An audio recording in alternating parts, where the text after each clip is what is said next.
আসসালামু আলাইকুম প্রিয় শিক্ষার্থীরা, তোমরা নিশ্চয়ই ভালো আছো। আমি মোহাম্মদ শরীফুল ইসলাম, প্রভাষক উদ্ভিদ বিজ্ঞান বিভাগ, নবাব সিরাজউদ্দৌলা সরকারি কলেজ, নাটোর। আজকে আমি উপস্থিত হয়েছি তোমাদের সামনে অনার্স তৃতীয় বর্ষের জেনেটিক্স এই কোর্সটা নিয়ে আলোচনা করার জন্য। তো আমার প্রত্যেকটা ক্লাসে তোমরা জানো যে বিষয়বস্তু নির্দিষ্ট থাকবে। আমি আজকে যেটা শুরু করছি, এর আগে বেসিক ক্লাস নিয়ে 3টা ক্লাস শেষ করছি। তোমরা নিশ্চয়ই সেই 3টা ক্লাস অবশ্যই এই ক্লাসটা দেখার আগে দেখে নেবে। তো আমি আজকে যেটা শুরু করতে যাচ্ছি সেটা হচ্ছে তোমাদের সিলেবাসে তোমরা একটু দেখে নাও যে তোমাদের সিলেবাসের 2 নম্বর টপিকস আছে মেন্ডেলিয়ান প্রিন্সিপাল। সেখানে আছে Mendel's law of inheritance, exception of Mendel's law. তো এখান থেকে তোমাদেরকে যে কোশ্চেনগুলো স্টাডি করা লাগবে সেটা হচ্ছে যে মেন্ডেলের প্রথম সূত্র ব্যাখ্যা করো, মেন্ডেলের দ্বিতীয় সূত্র ব্যাখ্যা করো, এরপরে মেন্ডেলের ব্যতিক্রম সমূহ আলোচনা করো। তোমরা জানো যে মেন্ডেলের ব্যতিক্রম 2 ধরনের আছে। একটা ব্যতিক্রম বলা হয় আপাত ব্যতিক্রম, আর একটা হচ্ছে প্রকৃত ব্যতিক্রম। আপাত ব্যতিক্রম কোনগুলো? যেগুলো মেন্ডেলের সূত্র দিয়ে ব্যাখ্যা করা যায় যে এগুলো মেন্ডেলের সূত্রের সাথে মিলছে না, সেগুলোকে বলা হয় আপাত ব্যতিক্রম। আর যেগুলো কোনোভাবেই মেন্ডেলের সূত্র দিয়ে ব্যাখ্যাই করা যায় না, সেগুলো হচ্ছে প্রকৃত ব্যতিক্রম। তো আপাত ব্যতিক্রম, প্রথম সূত্রের আপাত ব্যতিক্রম এইগুলো: অসম্পূর্ণ প্রকটতা, ঘাতক জিন, যৌনতা সীমিত বৈশিষ্ট্য, যৌনতা সংযুক্ত বৈশিষ্ট্য, সমপ্রকটতা, এগুলো হচ্ছে মেন্ডেলের প্রথম সূত্রের আপাত ব্যতিক্রম। আবার মেন্ডেলের দ্বিতীয় সূত্রের আপাত ব্যতিক্রম কিছু আছে: এপিস্টেসিস, পরিপূরক জিন, ডাবল প্রচ্ছন্ন দমনকারী জিন, এগুলো হচ্ছে মেন্ডেলের দ্বিতীয় সূত্রের আপাত ব্যতিক্রম। আবার মেন্ডেলের প্রকৃত ব্যতিক্রম কিছু আছে, সেগুলো হচ্ছে লিঙ্কেজ, পলিজিন, মাল্টিপল অ্যালিল। এখানে বেশ কিছু তোমরা টার্ম পাচ্ছ: লিঙ্কেজ, পলিজিন, মাল্টিপল অ্যালিল, তারপরে হচ্ছে এপিস্টেসিস, সমপ্রকটতা, ঘাতক জিন। এই সকল টার্মগুলো সম্ভবত আমি ফার্স্ট যে 3টা ক্লাস নিয়েছি এখানে হয়তো পাওনি। যখন আমি এগুলো একটা একটা করে ক্লাস নেব তখন তোমরা সবগুলো ক্লিয়ার হবে আশা করছি। তো আমি আজকে যে টপিক্সের উপরে আলোচনা করব সেটা হচ্ছে মেন্ডেলের প্রথম সূত্রের ব্যাখ্যা করো, এইটা। তো আসো আমি শুরু করছি। আমি এটা মুছে দিলাম, তোমরা এটা পোজ করে এটা উঠাই নিবা অবশ্যই। আমি সিরিয়ালি তোমাদের ক্লাস নেব। তো মেন্ডেলের প্রথম সূত্র বোঝার জন্য তোমাদের কিছু উদাহরণ দিয়ে আমি শুরু করছি। আচ্ছা, মনে করো এইটা একটা উদ্ভিদ, এটা একটা উদ্ভিদ, এইটা আর একটা উদ্ভিদ। তো একটা উদ্ভিদের অনেকগুলো বৈশিষ্ট্য থাকে, একটা উদ্ভিদের অনেক বৈশিষ্ট্য থাকে। সে মনে করো উদ্ভিদটা ফলের রং, তারপরে বীজের রং, ফলের আকার আকৃতি, তারপরে শিকড়ের আকার আকৃতি, গাছের হাইট, পাতার আকার আকৃতি, বিভিন্ন ধরনের বৈশিষ্ট্য থাকে। এখন এই রকম 2টা উদ্ভিদের মধ্যে যদি ক্রস হয়, 2টা উদ্ভিদ, আমি ধরে নিলাম যে এইটা হচ্ছে পিতা, এই উদ্ভিদটাকে আমি পিতা বানালাম, আর এই উদ্ভিদটাকে আমি মাতা হিসাবে ট্রিট করলাম। তাহলে এই উদ্ভিদে বেশ কিছু বৈশিষ্ট্য আছে। বৈশিষ্ট্য বলতে একটা থেকে আর একটা যে সকল বাহ্যিক দিক থেকে, যে সকল দিক থেকে তারা পরস্পর ভিন্ন, ওইগুলো হচ্ছে বৈশিষ্ট্য। যেমন এর আকার আকৃতি, পাতার আকার আকৃতি, তারপরে এর হচ্ছে দৈর্ঘ্যের আকার, দৈর্ঘ্য কতটুকু, এর ফলের আকার আকৃতি, পাতার রং, ফলের রং, বীজের আকার আকৃতি, এগুলো হচ্ছে বৈশিষ্ট্য। তো এখানে বিভিন্ন ধরনের বৈশিষ্ট্য আছে, আবার এখানেও বিভিন্ন ধরনের বৈশিষ্ট্য আছে। তো যখন এই পিতা মাতার মধ্যে ক্রস হয়, অর্থাৎ যৌন জনন হয়, যৌন জননের পরে আমরা কি জানি যে নতুন সন্তান সন্ততি জন্ম হয়। এখানে যে জীবটা আসবে সেটাকে আমরা বলবো প্রজনক, বা হচ্ছে অফস্প্রিং বলতে পারি, অফস্প্রিং। এখন এখানে যে বৈশিষ্ট্যগুলো আছে, আবার মাতাতে যে বৈশিষ্ট্যগুলো আছে, এদের যখন যৌন জনন হওয়ার ফলে নতুন যে প্রজন্মটা আসছে বা সন্তানটা আসছে বা নতুন যে জীবটা আসছে, সেইটাতে কি কি বৈশিষ্ট্য পিতা মাতার গুলো আসলো, অর্থাৎ পিতা মাতার বৈশিষ্ট্যগুলো তার সন্তান সন্ততিতে কিভাবে ট্রান্সফার হচ্ছে, এই যে আলোচনা, এই আলোচনাটাকে বলা হয় জেনেটিক্স, বা বিজ্ঞানের যে শাখায় জীবের বিভিন্ন ধরনের বৈশিষ্ট্যাবলী বংশ পরম্পরায় যৌন জননের মাধ্যমে যে স্থানান্তর হয়, এইটা বিজ্ঞানের যে শাখায় আলোচনা করা হয় সেই বিজ্ঞানটাকে বলা হয় জেনেটিক্স। তো দেখো, যখন আমি দুইটা উদ্ভিদের মধ্যে ক্রস করাবো, এই ক্রসটা বিভিন্ন বৈশিষ্ট্যের উপর ভিত্তি করে, একটা উদ্ভিদের তো বিভিন্ন ধরনের বৈশিষ্ট্য থাকে, এই উদ্ভিদের বিভিন্ন বৈশিষ্ট্যের দিকে দৃষ্টি রেখে ক্রস ঘটানো যায়। কারণ একটা উদ্ভিদে আমি বললাম যে এখানে শত শত বৈশিষ্ট্য থাকতে পারে, কিন্তু তুমি যখন দুইটা উদ্ভিদের মধ্যে ক্রস করাবে তখন নির্দিষ্ট কিছু বৈশিষ্ট্যের দিকে দৃষ্টি রেখে ক্রস ঘটাবে। তো যদি শুধুমাত্র একটা সিঙ্গেল বৈশিষ্ট্যের দিকে দৃষ্টি রেখে ক্রস ঘটাও, তাহলে এই ধরনের ক্রসকে বলা হবে মনোহাইব্রিড ক্রস। তো মেন্ডেলের ফার্স্ট ল ছিল মনোহাইব্রিড ক্রস, মানে একটা বৈশিষ্ট্যের দিকে দৃষ্টি রেখে ক্রস ঘটানো হয়েছিল। আমি মেন্ডেলের সূত্র এখনো বলিনি, মেন্ডেলের সূত্র তোমাদের ক্লিয়ার কনসেপ্ট দেওয়ার চেষ্টা করবো। তোমরা আগে ক্রসটা বুঝে নাও। ক্রস মানে পিতা আর মাতার মধ্যে ক্রস হবে। তাহলে ক্রস আমরা জানি পিতার পরাগরেণু মাতার ডিম্বাণুর সাথে, বা হচ্ছে ডিম্বকের ভিতরে যে ডিম্বাণু থাকবে সেই ডিম্বাণুর মধ্যে মিলন হবে, হয়ে জাইগোট হবে, সেই জাইগোটটা থেকে ভ্রূণ হবে, ভ্রূণ থেকে শেষ পর্যন্ত বীজ হবে, বীজটা রোপণ করলে আবার নতুন উদ্ভিদ হবে, সেইটাকে আমরা বলবো F1 জেনারেশন বা ফার্স্ট জেনারেশন বা সন্তান বা অফস্প্রিং। এখন আমি একটা নির্দিষ্ট এক জোড়া বৈশিষ্ট্যের দিকে দৃষ্টি রাখবো, ঠিক আছে? এক জোড়া, সে মনে করো আমি ধরে নিলাম এই উদ্ভিদটা হচ্ছে মটরশুঁটি একটা গাছ, এটাও একটা মটরশুঁটি, তাহলে দুই মটরশুঁটির মধ্যে ক্রস ঘটাবো, একটা নির্দিষ্ট বৈশিষ্ট্যের দিকে দৃষ্টি রাখবো। অনেক বৈশিষ্ট্য আছে, আমি দৃষ্টি রাখলাম যে এই উদ্ভিদটা হচ্ছে লম্বা আর এই উদ্ভিদটা হচ্ছে খাটো, মানে এই উদ্ভিদটা দৈর্ঘ্যে লম্বা, এই উদ্ভিদটা দৈর্ঘ্যে খাটো। এর কিন্তু আরো বৈশিষ্ট্য আছে, ফলের রং, বীজের আকার আকৃতি, ফলের আকার আকৃতি, পাতার আকার, আমি ওইগুলোর দিকে দৃষ্টি রাখলাম না, আমি শুধু দেখলাম যে এই একটা লম্বা উদ্ভিদের সাথে একটা খাটো উদ্ভিদের ক্রস ঘটাবো, তারপর সেই উদ্ভিদটা কেমন হবে, খাটো হবে না লম্বা হবে, এই দৃষ্টিকোণটা আমি শুধু খেয়াল রাখবো। এখন মটরশুঁটির ক্রোমোজোম সংখ্যা কত? আমরা জানি মটরশুঁটির ক্রোমোজোম সংখ্যা হচ্ছে 14, ক্রোমোজোম সংখ্যা 14।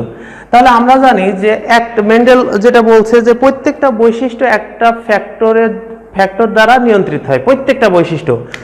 তোমাদের আমি বেসিক ক্লাসে বলছি যে এখানে একটা ক্রোমোজোমের একটা নির্দিষ্ট জায়গায় একটা জিন থাকে, সেই জিন এমআরএনএ তৈরি করে, এমআরএনএ থেকে প্রোটিন তৈরি হয়, সেই প্রোটিনটা বৈশিষ্ট্যের ফোটায় তোলে। তার মানে একটা জিন একটা বৈশিষ্ট্য ফোটায় তোলে। অর্থাৎ আমি যে ধরে নিছি লম্বা বৈশিষ্ট্য, খাটো বৈশিষ্ট্য, এটা হচ্ছে উচ্চতার বৈশিষ্ট্য, উচ্চতা নিয়ন্ত্রণকারী বৈশিষ্ট্য। তার মানে একটা জিন দ্বারা হয় সে খাটো হতে পারে অথবা লম্বাও হতে পারে।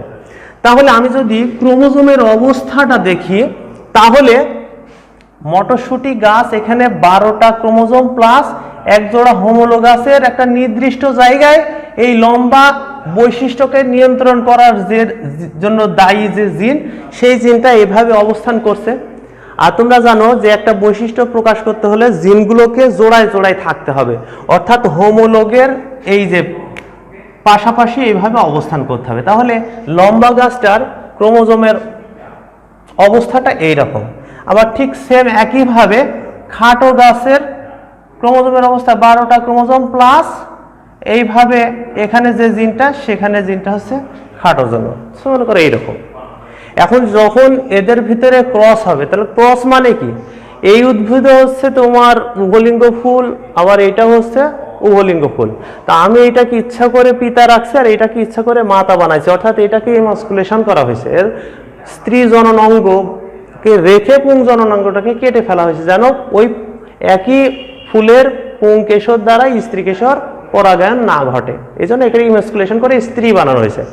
এখন এই গাছে যখন পরাগরেণুটা তৈরি হলো তখন কিভাবে হয়েছে? তখন পরাগরেণুটা হয়েছে মিওসিস প্রক্রিয়ায় পরাগরেণুটা তৈরি হয়েছে। যখনই মিওসিস হয়, তোমরা জানো যে একটা নির্দিষ্ট কোষের মিওসিস হয়, মিওসিস হলে এই কোষটা থেকে শেষ পর্যন্ত কয়টা হবে? শেষ পর্যন্ত 4টা এইভাবে পরাগরেণু তৈরি হবে এবং প্রত্যেকটাতে ক্রোমোজোম সংখ্যা কত হবে অর্ধেক হবে এখানে 12টা আছে তাহলে 14টা আছে এখানে কত হবে 7টা করে তাহলে এই 12টার অর্ধেক হচ্ছে 6 আর এই 2টার অর্ধেক হচ্ছে এই একটা টি তাহলে এখানেও কিন্তু 6 প্লাস একটা বড় টি এখানেও 6 প্লাস একটা বড় টি এখানেও 6 প্লাস একটা বড় টি এই জন্য তুমি সবগুলো দেখো একই রকম মানে পরাগরেণুগুলো একই রকম হচ্ছে তাহলে একটা দেখালেই যথেষ্ট যে আমার মিওসিস প্রক্রিয়ায় একই ধরনের গ্যামেট তৈরি হবে পিতা থেকে একই ধরনের গ্যামেট তৈরি হবে ঠিক একইভাবে মাতা থেকেও একই ধরনের গ্যামেট তৈরি হবে 6টা ক্রোমোজোম প্লাস একটা ক্রোমোজোম মোট 7টা এখানে ছোটটি তাহলে এটা হলো মাতা থেকে তৈরিকৃত গ্যামেট আর এটা পিতা থেকে তৈরিকৃত গ্যামেট এখন এই দুই গ্যামেটের যখন মিলন হবে তখন যে জাইগোটটা হবে সেই জাইগোটে 6 6 12টা ক্রোমোজোম প্লাস এই দুই ক্রোমোজোম দেখো পিতা থেকে আসলো বড়টি জিন যুক্ত ক্রোমোজোম আর মাতা থেকে আসলো ছোটটি যুক্ত ক্রোমোজোম এখন প্রশ্ন হচ্ছে যে এখন এই বড়টি ছোটটি যারা পরস্পরের অ্যালিল তোমাদের পড়াইছি এখন এরা দুইজন মিলে কিন্তু বৈশিষ্ট্য প্রকাশ ঘটাবে একটা এখন কে বৈশিষ্ট্যের প্রকাশ ঘটাবে যে প্রকট আর এটা আমরা যদি ধরে নিই যে লম্বা হচ্ছে প্রকট বড়টি তার জন্য দায়ী তাহলে এই বৈশিষ্ট্যটা হবে কি লম্বা লম্বা এইভাবে তোমার ক্রস হয়ে এইভাবে প্রজনক বা অফস্প্রিং সৃষ্টি হবে এখন আসো আমি তোমাদের দেখাচ্ছি মেন্ডেলের ফার্স্ট লটা কি দেখো আমি এখানে দেখায় রাখছি তোমরা যখন খাতায় প্র্যাকটিস করবে অথবা পরীক্ষায় অ্যান্সার করবে ঠিক এইভাবে তোমরা পরীক্ষায় লিখবা এবং তার ব্যাখ্যাটা তোমরা লিখবা ব্যাখ্যাটা আমি বলে দিচ্ছি দেখো এখানে আমি দেখাইছি এটা স্ত্রীলিঙ্গ মানে চিহ্ন ঠিক আছে এটা স্ত্রীলিঙ্গ চিহ্ন বাম পাশে স্ত্রীলিঙ্গ আর ডান পাশে পিতা মানে বাম পাশে মাতা দেখাতে হবে ডান পাশে পিতা দেখাতে হবে তাহলে এটা হচ্ছে প্যারেন্টস তারপরে এটাকে আমি উল্লেখ করে দিচ্ছি মাতা এটা হচ্ছে পিতা তারপরে মাতার জন্য দায়ী জিনোটাইপ এইটা শুধু এটা দেখাইছি মানে হোমোলোগাস ক্রোমোজোম জোড় যেখানে আমার বড় লম্বার জন্য দায়ী যে জিনটা সেই জিনের জিনোটাইপটা শুধু দেখাইছি বাকি যে 6টা ক্রোমোজোম ওখানে দেখানো যেমন এখানে দেখালাম তারপরে এটাকে লিখে দিছি যে এটা হচ্ছে জিনোটাইপ তারপরে জিনোটাইপটা কি ধরনের বৈশিষ্ট্যের প্রকাশ ঘটাবে লম্বা তাহলে এটা কি এটা হচ্ছে ফিনোটাইপ ফিনোটাইপ বলতে বাহ্যিক যে বৈশিষ্ট্য এটাকে ফিনোটাইপ বলে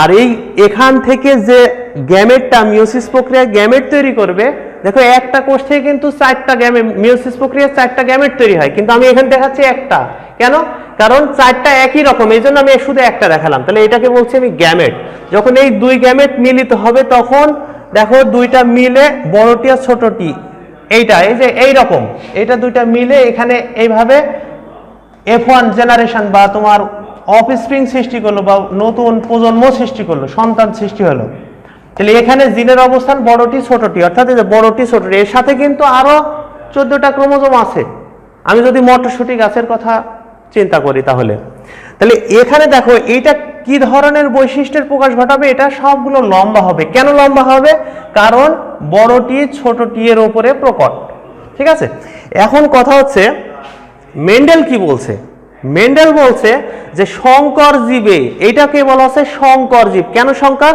কারণ এই হোমোলোগ জোড়ে দুইটা জিন ভিন্ন প্রকৃতির বৈশিষ্ট্য প্রকাশ ঘটাতে পারে বড়টিটা হচ্ছে লম্বা আর ছোটটি খাটো বৈশিষ্ট্যের প্রকাশ ঘটায় এটাকে আমরা বলছি হেটেরোজাইগাস অবস্থা হেটেরোজাইগাস অবস্থা তোমাদের হেটেরোজাইগাস এগুলো আমি আগেই বুঝিয়ে দিয়েছি যে এগুলা কি অ্যালিল কি এগুলো আগেই বুঝিয়ে দিয়েছি তাহলে এই জায়গাতে দেখো এই হেটেরোজাইগাস অবস্থা অর্থাৎ জীবটা তখন হবে সংকর কিন্তু আমরা বাহ্যিকভাবে দেখবো যে উদ্ভিদটা কিন্তু লম্বা বাহ্যিকভাবে দেখে বোঝা যাবে যে উদ্ভিদটা লম্বা কিন্তু এর জিনের অবস্থাটা হচ্ছে হেটেরোজাইগাস অবস্থায় আছে অর্থাৎ জীবটা হচ্ছে সংকর কিন্তু এটা বোঝা যাবে না যে সংকর কিন্তু যদি পিতা হচ্ছে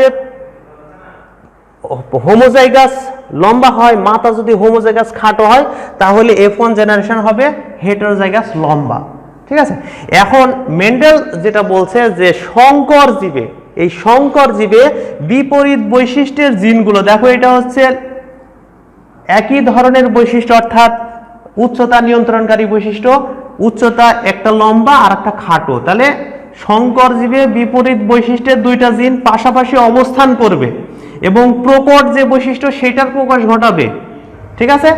এবং পরবর্তী প্রজন্মে, পরবর্তী মানে এ যখন F1 এর যখন আবার F1 জেনারেশনের আবার ক্রস, দেখো F1 আর F1 এটা এই দুইটাই হচ্ছে সংকর জীব।